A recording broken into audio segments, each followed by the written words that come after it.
Il est 9h15, on ne va pas passer la pub, on va directement enchaîner et pour être vraiment dans le timing, pour que Luc Mercadal, qui est notre timekeeper aujourd'hui, ne nous gronde pas, alors on va passer au quiz.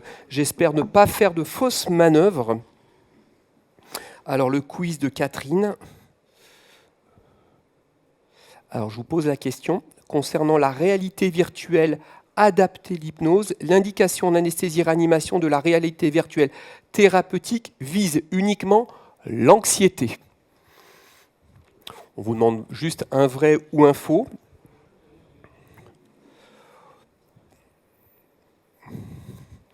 On va se donner quelques secondes.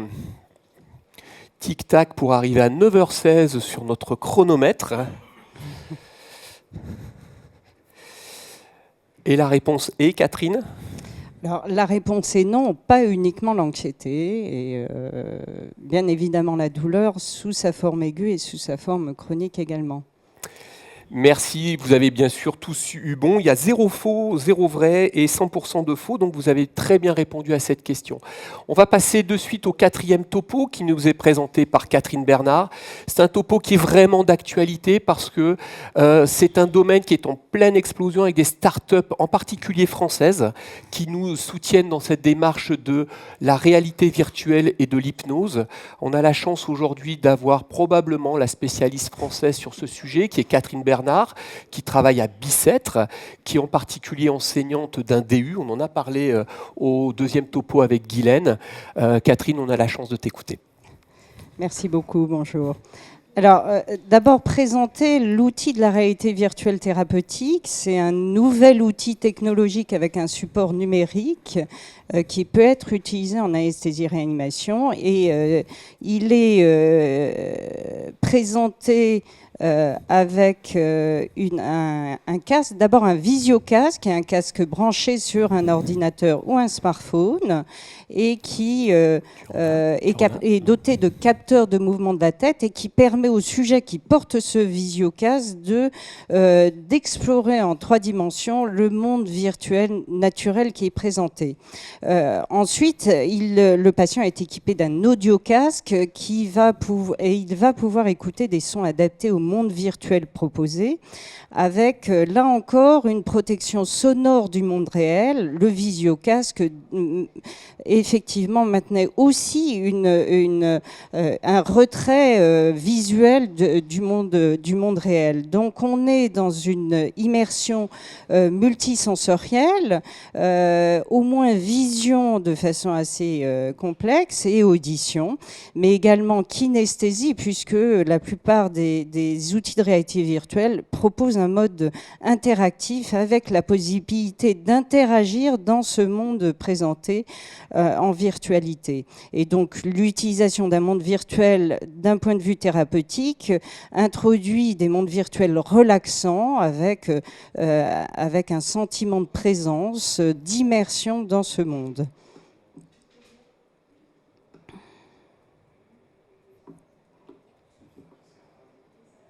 Alors, la réalité virtuelle a 2 cibles, ça répond un petit peu au quiz. 2 cibles thérapeutiques privilégiées en anesthésie-réanimation, c'est l'anxiété et la douleur. Et on est dans une approche non médicamenteuse, très cousine, je dirais, de l'hypnose, et qui peut s'associer parfaitement à l'hypnose.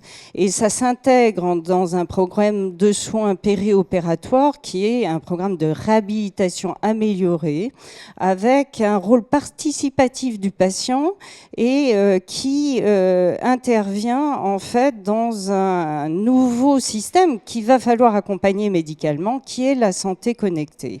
Alors en périopératoire et en anesthésie-réanimation, on a des applications multiples de la réalité virtuelle thérapeutique. D'une part, une application préopératoire à visée anxiolytique, une application qui est riche péropératoire qui vise l'anxiolyse et l'analgésie complémentaire, en complément de notre approche d'anesthésie, d'anesthésie locorégionale ou de sédation analgésie ou d'hypno-analgésie, bien évidemment.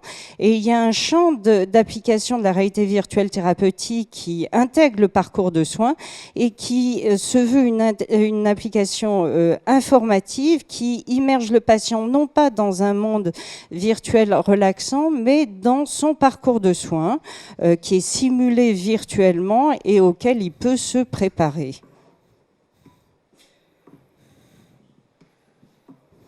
Alors, la réalité virtuelle analgésique a été étudiée depuis à peu près 20 ans, spécifiquement, enfin en particulier par l'équipe américaine de Seattle, et les effets anxiolytiques et analgésiques ont été démontrés par cette équipe, en particulier dans les soins analgésiques et anxiolytiques des grands brûlés adultes et enfants. Et c'est en particulier un premier auteur qui est Hunter Hoffman, qui a beaucoup publié, et je vous rapporte cette étude d'Hoffman parue dans Anesthesia et Analgesia sur l'effet analgésique sur un modèle expérimental de douleur thermique chez des sujets sains, avec un effet analgésique qui est évalué subjectivement, mais également objectivement, en étudiant les effets de la réalité virtuelle et de l'analgésie morphinique en comparaison sur ce modèle de douleur thermique. Et on peut voir que la réalité virtuelle sur ce modèle de douleur thermique chez des sujets sains a une action à la fois sur le ressenti de la douleur en termes d'intensité, sur le côté désagréable, donc la connotation affective de la douleur, sur le temps passé à la douleur qui est réduit, donc c'est la connotation cognitive de la douleur, et bien évidemment l'aspect ludique est apporté par cet outil de réalité virtuelle en termes d'analgésie. Comparé aux opioïdes, on a l'effet analgésique d'intensité de côté affectif et du côté cognitif très peu par les opioïdes. Et ce qui est très intéressant pour nous, c'est que cet effet analgésique sur le plan subjectif de la réalité virtuelle est associé et s'additionne à l'analgésie apportée par les morphiniques, et c'est objectivé dans cette étude par la désactivation de la matrice corticale de la douleur dans cette étude. Donc on a des résultats qui sont à la fois subjectifs sur la douleur, il faut écouter les patients bien évidemment, mais aussi apportés par l'imagerie fonctionnelle des résultats objectifs. Alors, la réalité virtuelle, et ça, c'est des messages qui me semblent importants de passer, la réalité thérapeutique est d'autant plus efficace que l'immersion est grande, c'est-à-dire le sentiment de présence et de s'immerger dans ce monde virtuel relaxant est grande, et ça dépend de la qualité des lunettes, 3 dimensions, et de la qualité du logiciel. Donc, de logiciel à la fois en termes de graphisme, de richesse de graphisme adapté à la vision en 3 dimensions et de support sonore accompagnant ce monde virtuel relaxant. Deuxième message qui me paraît important, c'est que la réalité virtuelle thérapeutique a un effet anxiolytique et analgésique.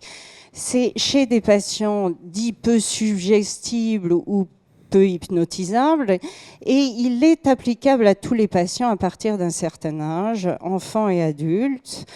D'autre part, troisième message, c'est que bien évidemment la réalité virtuelle thérapeutique peut s'associer à l'hypnose, à un accompagnement hypnotique, qu'il soit préenregistré et qui fait partie du support informatique, ou qu'il soit personnalisé pendant le parcours de soins par le soignant qui accompagne le soigné. Et dernier message qui me semble très très important, ce qui revient à ce qu'on a dit sur l'approche non médicamenteuse du patient en périopératoire, la réalité virtuelle thérapeutique doit s'intégrer à une relation soignant-soigné, et donc c'est un complément qui s'intègre aussi à cette relation soignant-soigné en anesthésie-réanimation. Alors, l'avenir, les perspectives sont assez larges de l'utilisation de la réalité virtuelle en anesthésie-réanimation. Les études cliniques prospectives à large cohorte sont à mener, me semble-t-il, en anesthésie-réanimation. Il y a une recherche clinique qui est exponentielle actuellement, qui n'est pas uniquement du domaine de l'anesthésie-réanimation, mais qui est du domaine de l'anxiolyse, de la psychothérapie et du traitement de la douleur. Et ça reste des cohortes relativement modestes.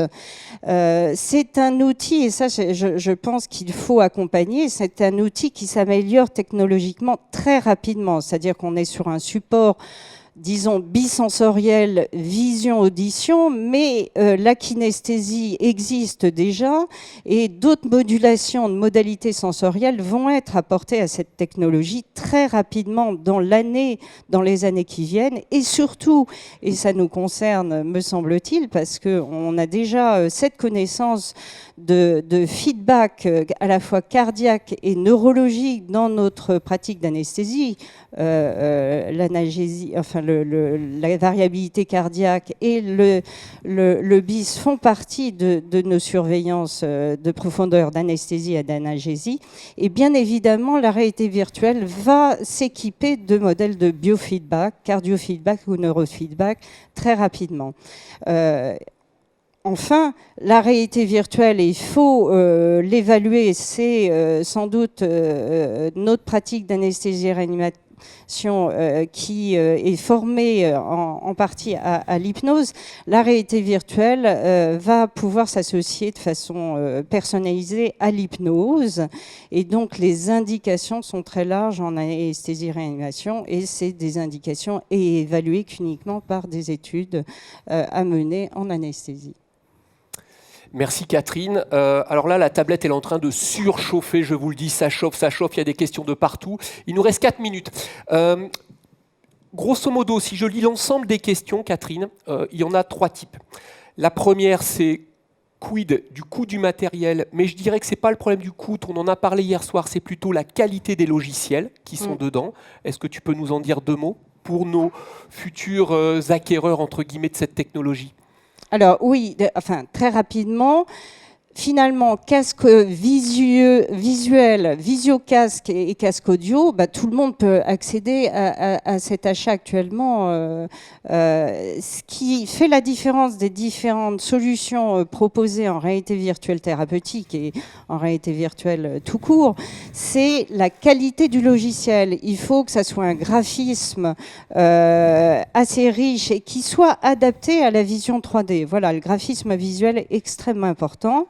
Il y a juste un effet qu'il faut connaître de la réalité virtuelle, un effet négatif qui est le mal de la réalité virtuelle ou le cyber sickness. Il va être minoré par la qualité du logiciel, essentiellement.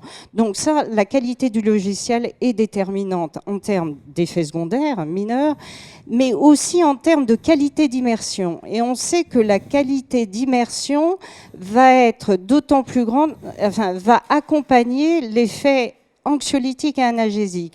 Plus l'immersion est importante pour le sujet qui a ce type d'équipement, plus l'anxiolyse et l'analgésie sera importante.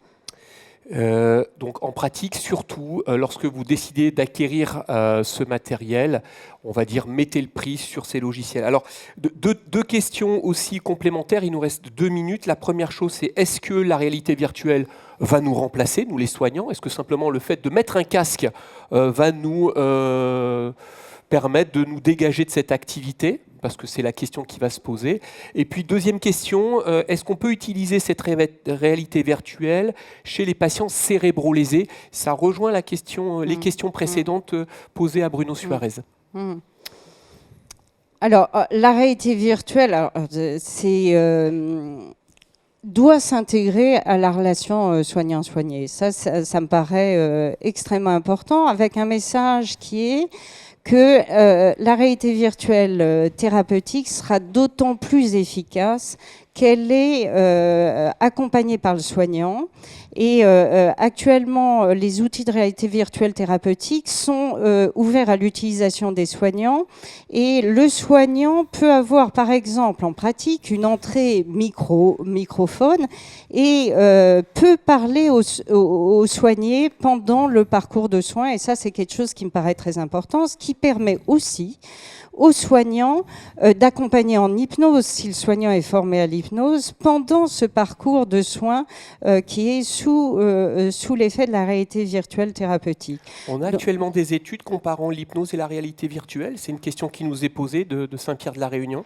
Les études commencent visant à essayer d'évaluer l'effet peut-être synergique de la réalité virtuelle thérapeutique avec un accompagnement hypnotique. Merci Catherine, on est désolé, il est le temps de rendre l'antenne à Cognac G. Merci à toutes, merci à tous pour cette excellente matinée. Je vous souhaite un bon congrès, une bonne ISFAR et puis rencontrez nos orateurs aujourd'hui. Ils sont à votre disposition pour toutes les questions complémentaires. Bonne journée à tous.